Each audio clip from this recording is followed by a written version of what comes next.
morning and welcome to another edition of Lab 207 webcast. My name is Vance Kite and I'll be hanging out with you today as we talk about the what and why of computational thinking in education. Before I get started, quick disclaimer to my friends in the academic community, specifically those of you focused on computational thinking. This is not intended to be a dissertation or an academic dive into the topic. It is simply an overview for lay people who are interested in the field. So that disclaimer being made, let's talk about what you should get out of this video today. I've got 3 objectives that by the end you should know or be able to do. The first one is to briefly describe computational thinking and its components. The second is to compare and contrast 2 approaches to defining the scope of computational thinking. And then the final thing is to explain why teaching computational thinking is important. Let's go ahead and jump into our topic for the day. Before we look at specifically what computational thinking is, I want to do just a very quick overview of the history by looking at 2 people. The first of which is Seymour Papert. 1980, he wrote a very influential book titled Mindstorms: Children, Computers, and Powerful Ideas. And Seymour Papert was concerned or interested with what students can learn by engaging in computer programming. Now, the fact that he was looking at this in 1980 blows my mind. I wasn't born until 1983, and I can't remember having a computer in our house until probably the early 90s. So the fact that he was already thinking about what children can learn by engaging in computer programming is astounding. Anyway, Papert essentially said that through computer programming, students can learn unique thought processes that computer scientists engage in or utilize when they're doing their work.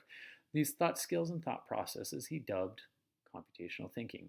Through the 80s and 90s, he continued to do his work. If you do a search of journal articles at the time, you're not going to see much showing up about computational thinking. Really, the next major hit you're going to get on the topic is going to be in 2006 when this woman, Jeanette Wing, who was at Microsoft at the time, she has also been at MIT and Carnegie Mellon, wrote an article titled simply Computational Thinking. In her article, Computational Thinking, she explained what she believed computational thinking was and then made a very strong case for computational thinking being as important for students to learn as reading and math. Now, in her initial paper in 2006, Dr. Wing talked about computational thinking as essentially being the thought processes, skills, and tools computer scientists use when they are solving problems. Her and her colleagues wrote follow-up papers in 2008, 2010, also maybe 2011. In their 2010 paper, this is the definition of computational thinking that they set forward. They said the thought processes involved in formulating problems and their solutions so that the solutions are represented in a form that can be effectively carried out by an information processing agent. If you read their writing, they took great pains to explain what they mean by an information processing agent. They noted that that agent could be either a computer or a human. Both solve problems using sets of instructions. So they wanted to make that distinction. And essentially what they're trying to get at in this definition is that computer scientists, and by extension the skills that everybody should learn, are to take a complex problem, put that complex problem into a form that can be solved in a series of steps by a human or a computer. Now, 2006 is when this field really took off. Most literature on computational thinking, or at least academic literature, starts showing up in 2010, 11, and 12. Over the following years, a lot of work was done to really flesh out what is computational thinking. What does it look like as a discipline? And what does it look like when you try to incorporate this discipline into educational settings, as Dr. Wing had advocated for? Here are a list of influential papers or operational definitions or frameworks that were set forth to advance that work. Specifically for me, I'm most concerned with the next generation science standards because I am in science education in the Weintraub paper there at the bottom. But I would recommend that if you are interested in learning more about the basics of computational thinking, check out these papers. The references will be on my last slide. I do, though, want to take some time to talk about very common terms or ideas that you will see across most of the literature about computational thinking, and ideas that I think are really important to at least have a basic understanding of if you are going to think about this field and if you are going to try to incorporate computational thinking into the curriculum that you are teaching. So, the first idea that you really need to understand is an algorithm and generating an algorithm. Essentially, an algorithm is a specific set of steps followed to solve a problem. So, again, as Wing said, the agent following those steps could be human or a computer, but really the idea is that once the human has created the specific set of steps, there isn't any real decision making to be made. You just move sequentially from one step to the next. Occasionally, there is a yes no answer to be made, or an if then, which basically is if this condition is true, then do that. But in its essence, it's just a 1, 2, 3, 4 set of steps. Some people will compare it to following a recipe to cook a dish where you just move from one thing to the next, though a lot of people will argue that an algorithm is only an algorithm if it removes human choice. Like if I'm going through a recipe, I can choose how long I saute something or to what doneness I like my meat. True algorithms, they don't include that definition. They would say when your meat hits 165 degrees, take it out of the oven. The next major idea is forming an abstraction, and this seems to be one of the core competencies that you see in computational thinking. An abstraction is a simplification of a complex object, system, or idea. Basically, it's taking something really complex and boiling it down to its essence so that you can understand it and maybe use that idea to address another problem. An example of this on the right is a subway map. Now, obviously, a subway system is a very complex thing. There's lots of curves and twists and turns, and some stations are close to each other and some stations are far from each other.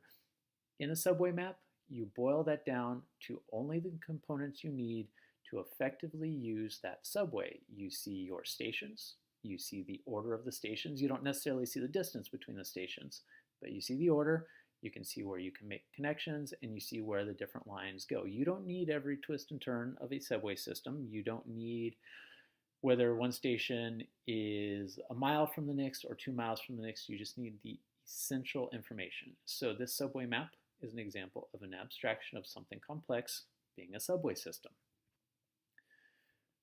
Computational thinking researchers will also talk about problem decomposition, which is exactly what it sounds like. You take a complex problem, and in order to address that complex problem, you first break it up into its component parts, and then you go through and you address each part in order. So, an example, you have got this complex knot that is made up of a bunch of different types of rope. Problem decomposition would be to first identify how many different types of rope there are, what are the colors of each, and then start trying to untie that knot one rope at a time. The fourth idea that you will frequently see is debugging. Debugging is exactly what it sounds like. It is finding a problem and fixing that problem. Now, because computational thinking grows out of computer science, debugging is usually talked about in the context of writing computer code. So you have written an algorithm for your computer. You try to run that algorithm. For some reason, it doesn't work. You go back to the code, you pick through it line by line, you figure out, oh, this command is not properly written or formatted. That's why my program's not running. You fix it, you move on with life. This is something we do in all contexts of our life all the time. The fifth major idea that you will see across the literature is modeling. Now, modeling can take many forms. It could be creating a physical representation of an idea. It could be creating a computational model of a system. It could involve just showing this is what this system or model looks like. It could be used to test an idea. It could be used to generate data. One example I have there is of a climate model. So climatologists, to develop this model, took the atmosphere, divided it up into 3D blocks, and then for each block, there are inputs that go in. How much solar radiation is going in, how much is being reflected, what is the humidity, what is the wind direction, and then how does it interact with the block next to it.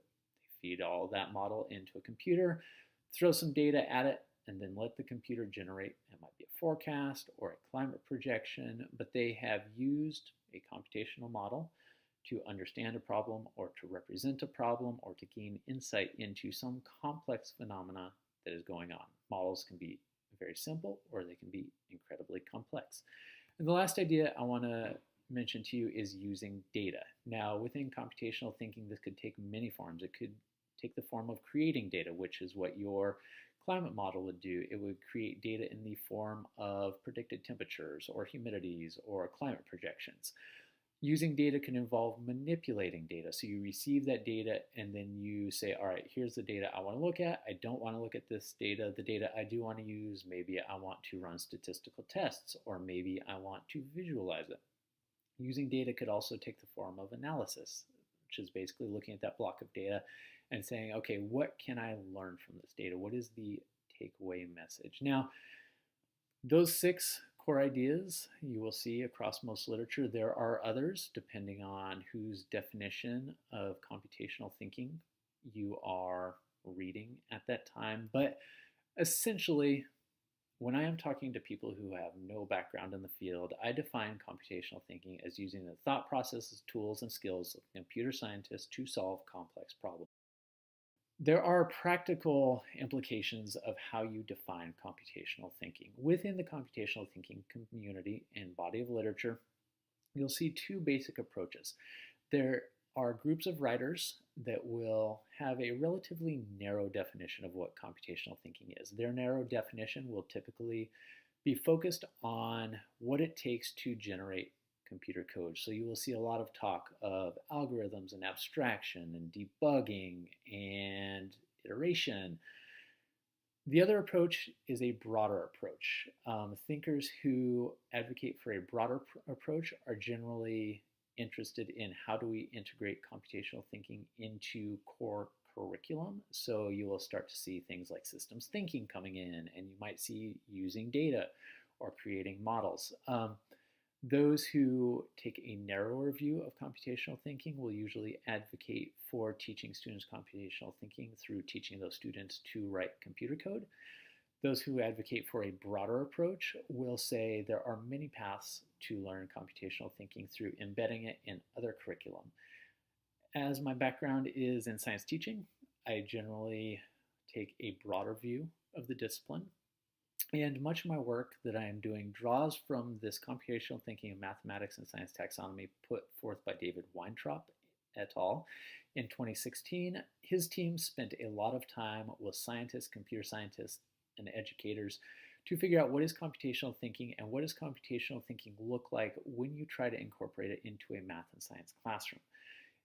In their work, they essentially came up with these 4 categories: data practices, modeling and simulation, computational problem solving, and systems thinking. As you can see, each category has specific practices in it.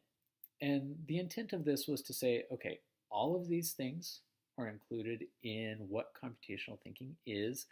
And as a teacher, you can go to this taxonomy and say, I want to teach components of this to my students through my curriculum. So a quick example would be if you're a science teacher and you need to teach about the interactions in an ecosystem, you could look at that systems thinking practices category and say, all right, when I am teaching my students about ecosystems, I want to make it clear to them that we are investigating a complex system and that we are understanding the relationships within that system, and that we are thinking in levels. So if you think about the different trophic levels, we are thinking about the different levels in that. So in working through that example of an ecosystem and being very explicit with students that these are specific practices that they are using that are also transferable to the field of computer science, that teacher has taken computational thinking and embedded it into their curriculum. It's more detailed than that, but that's just a very quick idea of how it might work.